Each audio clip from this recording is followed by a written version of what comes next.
Hi, everyone, and welcome to Behind the Numbers. This is the show where we go beyond the data to explore the people, the stories, and the insights that really drive business success. I am Dave Bookbinder, and I'm known as a business valuation expert and best-selling author. Cybersecurity has evolved from a technical concern to a business survival point. My guest today, Robert Siciliano, is a security analyst, best-selling author, and the architect of the Strategic Human Firewall.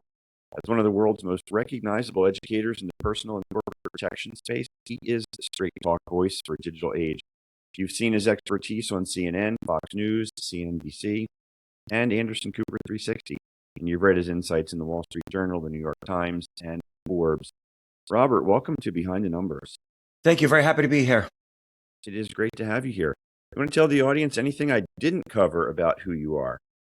I'm a dad to Victoria and Isabella and dog dad to Minx, and I'm married for 25 years. All good accomplishments, my friend. Let's go after it then, as they say. You've written extensively about identity theft, online fraud, and personal security. What drew you to the field, and what made you decide to start writing books? Yeah, so I have been doing what I do for 30 years professionally, really for 40 years since I was a teen. And when I started my small business back in the early 90s, my first computer was an IBM PS1 consultant with a Windows 3.0 operating system. We're on 11 now. And I had a 150 megabyte hard drive, and I had to buy an extra card so I can have dial-up connection to AOL. And within a month of connecting to AOL, I got hacked. I did not know that that was a thing. And my business at the time, and even still today, is about, it's always been security, personal security as it relates to violence and theft prevention. And back then, theft prevention was just, getting mugged, getting robbed, your house being burglarized. And I got robbed via AOL. I lost thousands of dollars in credit card fraud. And as upset as I was intrigued by what happened. I wanted to learn about it. And since then, I've been speaking about it, writing about it, and, publishing about it. And the problem just keeps getting worse, and it's not getting any better. And that's primarily because humans, whether they're small businesses or just consumers, don't really care about security. That's a whole thing, which I'm happy to talk about. Oh, we're going to unpack that extensively here today. Yeah, sorry about that hacking thing so early on in AOL. I remember back in the early days of the internet, it was just exciting to get online and explore, despite hearing those annoying sounds of the modem at that time. Yeah.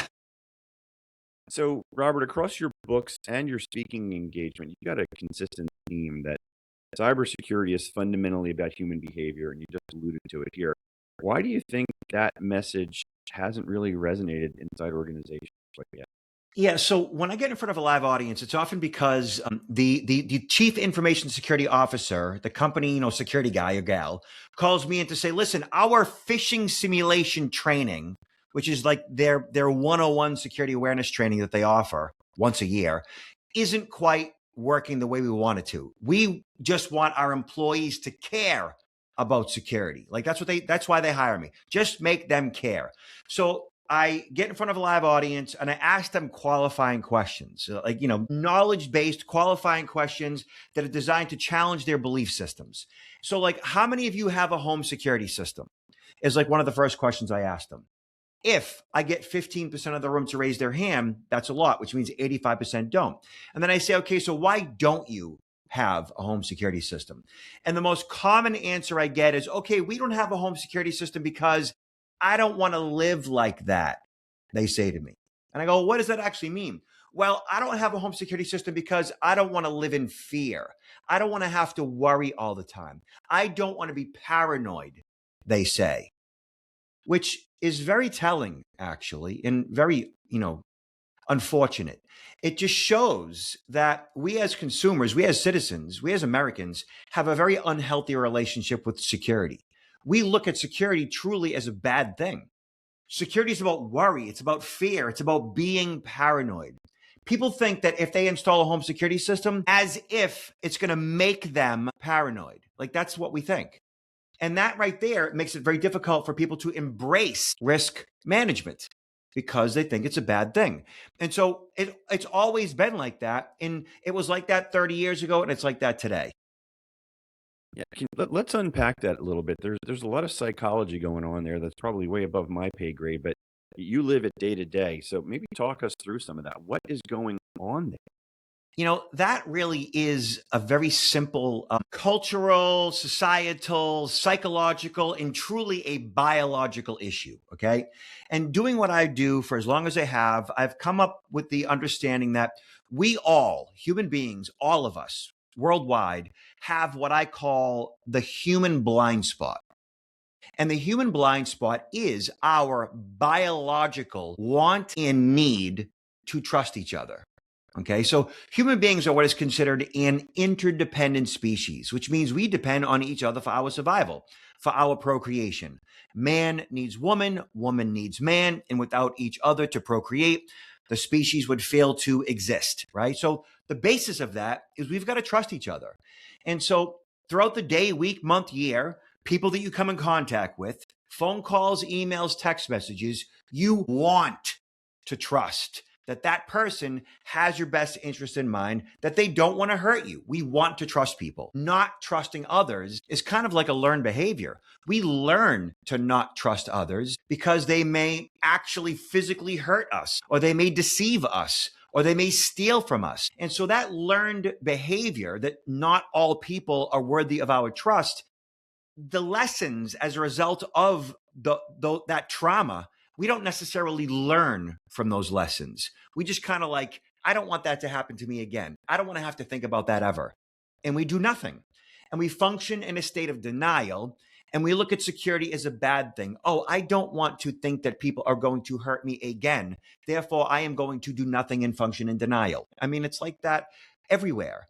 And that human blind spot essentially makes it very difficult for us to embrace security. And here we are today. Most of us don't effectively manage our passcodes. We're using the same passcodes across multiple accounts. Most of us aren't using two-factor authentication. Most of us don't lock the doors to our homes. Most of us don't have home security systems. Most of us think that security is somebody else's responsibility and don't take responsibility for it in our personal lives, never mind at work. Yeah, and for folks who are listening and thinking, well, I've got antivirus and I've got a firewall, I'm good. But you talk about the psychology here, and cyber criminals are so sophisticated, and it's getting worse and worse every day, manipulating your fears, your urgency, emotions, and things like that. Speak some more about that. Maybe some examples of what people should be listening for and looking out for beyond what you just described with your AOL. So, pretty much 9 out of 10 of the inbound communications that we get today, phone calls, text messages, emails that are scammy in their nature, have an element of what we call manufactured urgency. So within that dialogue, that inbound dialogue, like you get a text message from your state's registry of motor vehicles. This is the Michigan Registry of Motor Vehicles. And we are in the process of suspending your driver's license because you didn't pay a fine. Here's a link to pay. If you don't pay today, you're going to lose your driver's license. Manufactured urgency, right? They're manufacturing a ruse. And if you don't do it today, urgently, you're going to lose your driver's license. I see that in pretty much 9 out of 10 phone calls, emails, text messages that I get and that I see elsewhere that are designed to get you emotionally involved in the fraud. And, we generally trust to a degree our registry of motor vehicles. We generally trust our banking systems and our cryptocurrency Coinbase. And we generally trust colleagues and coworkers. So when we get inbound communications from these entities or these humans that are worthy of our trust, and they're urgent in their nature, we are compelled to do what it asks because, we don't want to get in trouble. We want to satisfy our coworker. We don't want to lose our money or whatever the case is. And that's been going on for quite some time. But what hasn't changed is most consumers recognizing of risk. They don't look at these inbound communications, or at least too many of them don't, as, okay, this is manufactured urgency. This is designed to scam me. I am just going to delete it. Most of us don't do that. Most of us actually fall victim to it. And I'll tell you, like, I work with victims all the time. And what I hear every single time is like, I kind of knew something was wrong, as they say. but like, I wasn't quite sure. And then they get scammed and they say, I can't believe I was so stupid. And I'm like, I don't really think you're stupid at all. I think it's like the criminals truly understand our biology at this point. They understand our human blind spot. They understand manufactured urgency works, and they understand that security is, we most of us have an aversion to security. We want to believe. Therefore, we get hoodwinked. And that's not going to change until consumers, usually at work, begin to take security, what I call appreciation training, where we begin to appreciate the value security has in our lives, which isn't taking place. Yeah, and that's a good segue because we talk a little bit about there the personal communications, and maybe, and I emphasize maybe, we're a little more alert when it comes to our personal stuff. But when that email comes from an account that looks like it was your boss telling you that you need to do something, and here's a link to accomplish a task, maybe you're just a little more lax because it's internal, and you assume that the organization has all the appropriate tools in place to prevent that sort of thing. So in that vein, we talk about the human element as being a weak link, but it also can be the strong sense, right? So, what separates those organizations that are really successfully creating what you refer to as the human firewall? Yeah. So, look, when I'm hired, I'm a speaker, right? I'm an orator. I get on a platform, I get in front of hundreds of thousands of people, and I'm hired because the CISO, the Chief Information Security Officer, says, listen, our people like are good at the metrics regarding what we call phishing simulation training, but we just want them to be better. We just want them to care. Okay, great. And so I get on the platform and I look out at the audience. I'm introduced, I look out the audience, and I'm looking at, 100 people or so with their arms crossed, looking at me with a scowl on their face. They're checking their watch, they're looking at their phone, and they're like, okay, security guy, tell me something I don't already know. Like I'm wasting their time. They're forced to be there. And so once I start asking all of these, challenging questions, and I start, pointing out, did you know that, there are 2 million homes burglarized like every year, which means like in the next 10 years, that's 20 million homes, which is why you should have a home security system. They're like, whoa, I didn't know that. And then we asked the password question, like how many of you are using the same passcode across multiple accounts? And it's like 85% of the room.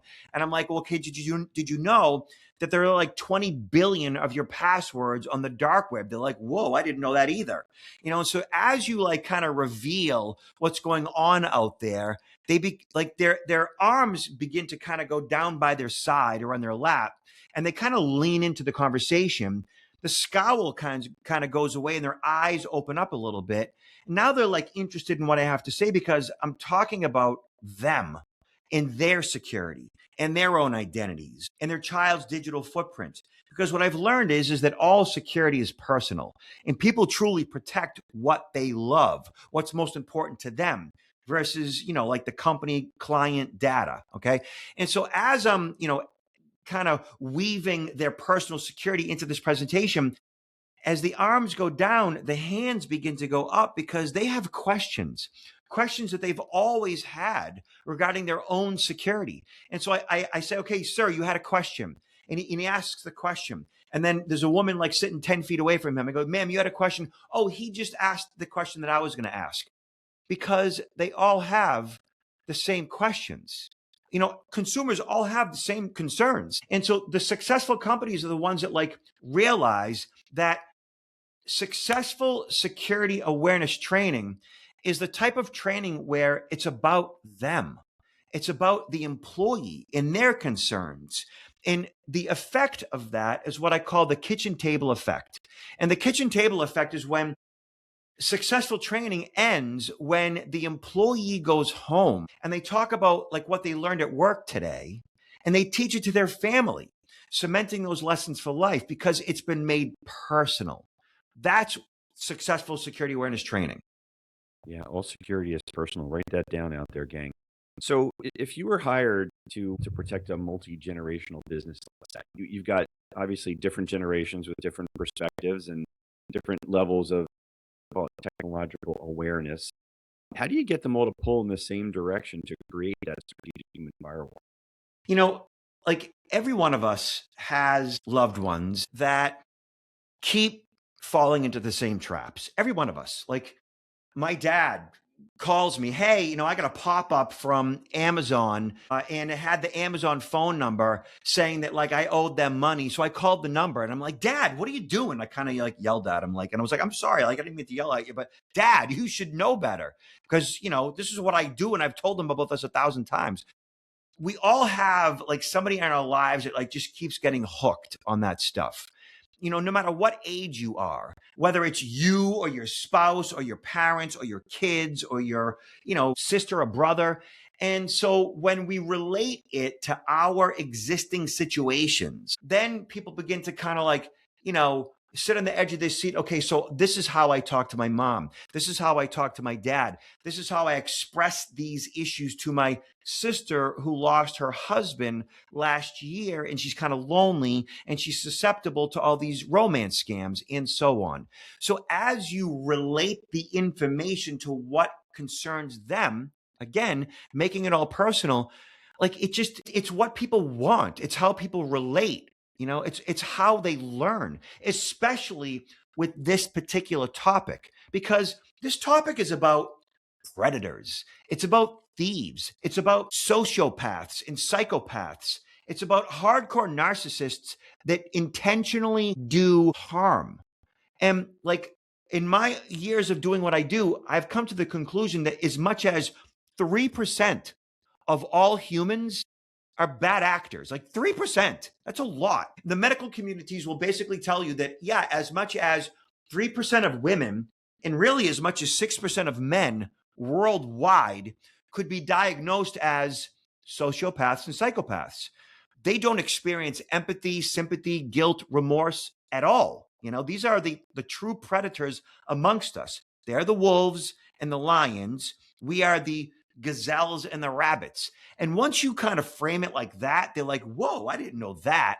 Like I knew that there was like bad actors out there, but not that many. I was like, yeah. I mean, truly 97% of all the people you will ever meet are worthy of your trust. But that 3%, they make a lot of noise and they do a lot of harm. And so once you frame it like that, you relate it to them. This is how it affects you. This is how it affects your family. This is what you can do to, manage that risk. And these are the bad actors that are doing it. When you tell that story, it begins to make a lot of sense to people. And that story isn't at all being told in a corporate environment through things like phishing simulation training. Yeah, really well said. And man, you are delivering a cybersecurity wake up call. So folks out there are getting a great lesson from you. I really appreciate it. Let me talk to you a little bit about AI because obviously it's on everybody's mind. How dramatically has AI changed the threat level, especially when you start talking about deepfakes that are becoming so increasingly more convincing? AI is awesome and awful all at the same time, like with what it is capable of, right? I love it and it concerns me, right? It really has stripped away the clumsy red flags of traditional fraud, is what it's done. In the past, criminals relied on what we would call blunder force phishing, mass blasting emails riddled with scammer grammar. Today, generative AI allows for high precision impersonation, essentially at scale. Criminals now use what we call neural puppetry to create perfect lies. By scraping just seconds of audio or video from social media, they use voice cloning and deep fakes to impersonate a trusted source, like a spouse, a CEO, a coworker, an attorney, a loved one, with 95 to, I would argue, 100% accuracy. And what this does is it weaponizes our biological default to trust. It just does, making the deception essentially feel and really be 100% human.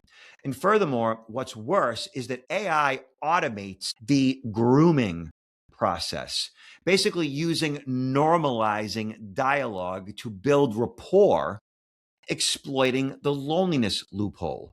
So all those wrong numbered text messages that you get, hey, Dave, are we supposed to have lunch tomorrow?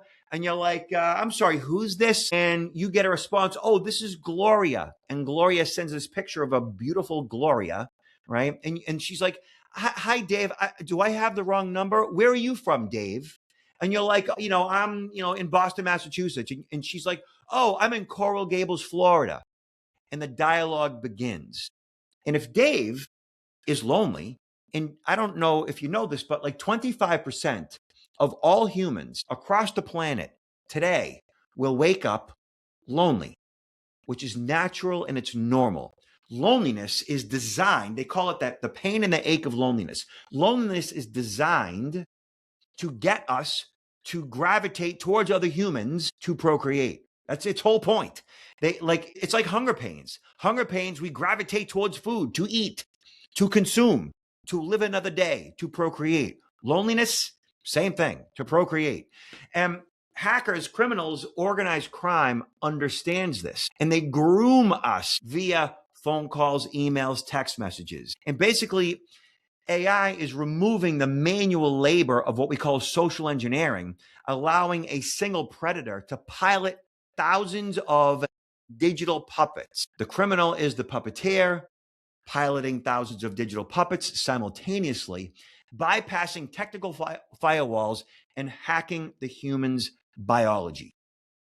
Yeah, as you were telling that story, I was reminded of a story that somebody recently shared with me. A neighbor told us recently that they got phone calls saying that their son was in the hospital. He was in a very serious accident, and the whole thing was a scam. And they were alert and aware of this thing. And she called bullshit and texted her son in real time as this conversation was unfolding. But in that moment, they're playing on your emotion. Dave, I just saw a story where same exact thing happened to a mom, and that her mom was actually being the daughter. Her daughter was being kidnapped, right? So the guy calls her. I have your daughter, and she hears her daughter screaming in the background, and it's her daughter's voice. Mom, I'm so sorry. I didn't mean for this to happen. I'm so sorry. Please forgive me. Just do what he asks you. If she hears her daughter screaming in the background, what is going to happen to a mother who hears her daughter in distress? Her heart is going to beat out of her chest. Her palms are going to sweat, every cell in her body. Mama Bear is going to kick in. And the guy's like, okay, this is what needs to happen next. I'm going to kill her unless. And this guy, this SOB sent this mom all over town over 5 hours to every bank and Bitcoin ATM, withdrawing money, wiring money, right? And like over the course of 5 hours, she wired like 50 grand. And at the end of the 5 hours, okay, we're going to meet you at this particular grocery store with your daughter. She goes to the grocery store. She's waiting, and her daughter doesn't show. She's waiting. Nobody shows. She picks up the phone and she calls her daughter. Where are you? Where are you? I'm at the grocery store. And the daughter's like, well, what are you talking about, Mom? And she's like, I'm at the grocery store. Are you okay? And she's like, yeah, I'm at work. What's going on? Like literally. Like, and the mom never picked up the phone to call the daughter, like from the very beginning. Why? Because she heard her daughter screaming in the background. AI, deep fakes, voice cloning. That has completely taken over fraud and scams at this point. And it's awful and it's awesome. But it's like, what's the likelihood of your daughter getting kidnapped? I mean, really? But it doesn't matter because when you hear her screaming, all bets are off. Yeah, you're not kidding. Thank you for sharing that. Hopefully, folks are getting the message here loud and clear.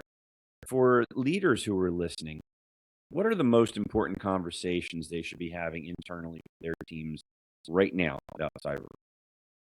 So, look, all of the hardware and software and security technology is available to any organization right now to lock down.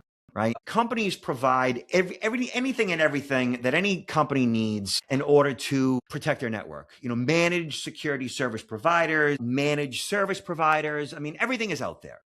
Most companies at this point are 99%, hack prevent proof.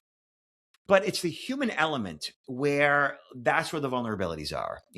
I think I've seen as recently as, 75% vulnerabilities occur as a result of human error. People on the inside, falling prey, misconfigurations, etc. Okay.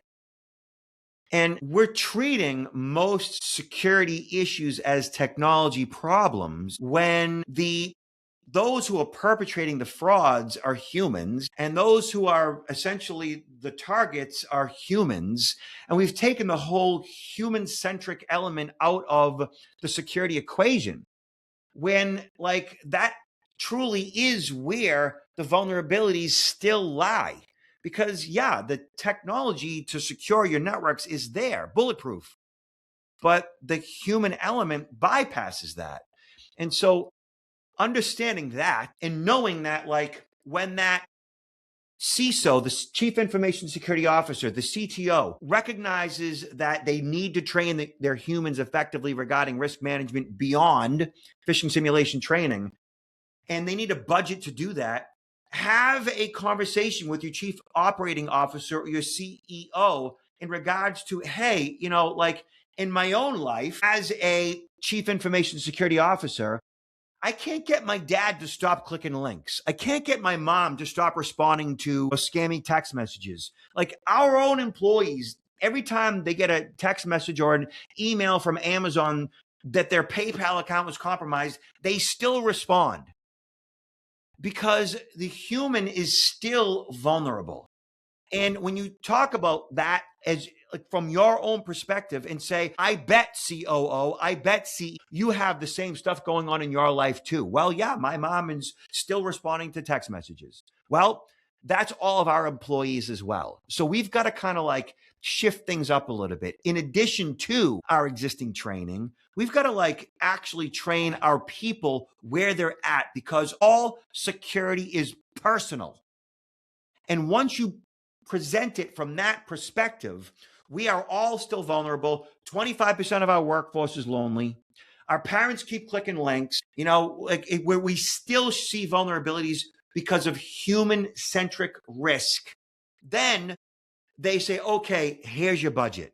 And now we begin to actually provide training that actually moves the needle, because you are addressing the human where they're at. You're teaching them to protect what's important to them and what they love.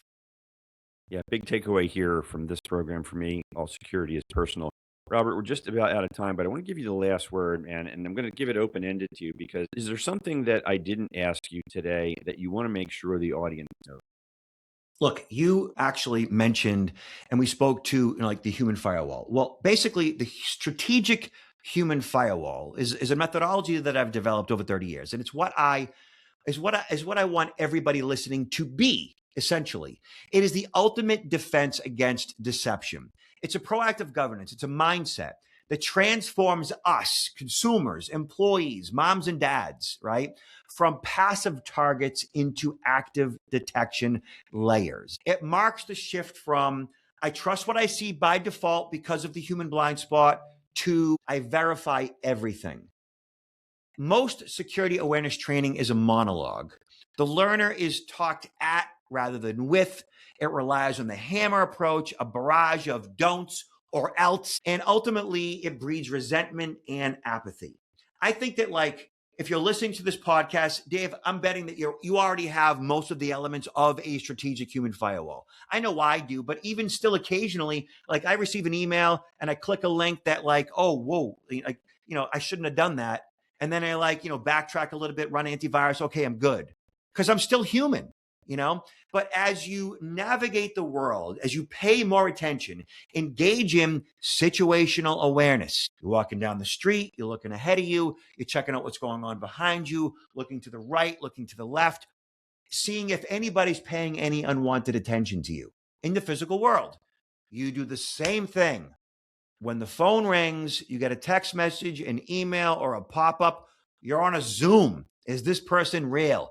Pay attention. Situational awareness. What in the situation that I'm in right now is the motivation of the person on the other end of this communication, and so on. You do that, change up your passcodes, engage in two-factor authentication. Heck, lock your doors, install a home security system. You're in the top 10% of secure Americans.